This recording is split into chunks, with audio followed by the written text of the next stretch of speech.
மனிதன் பாதங்கள் பட்ட இடத்தில் புல் பூண்டுகள் எதுவும் முளைப்பதில்லை.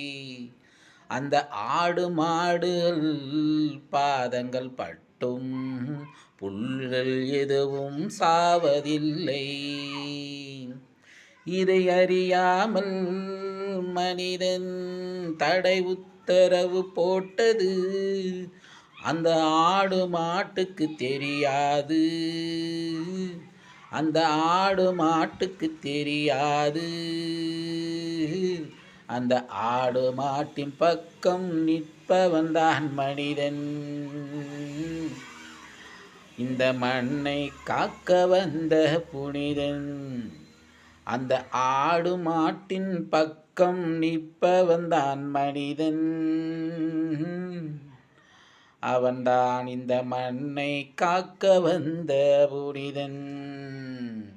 நன்றி, வணக்கம்.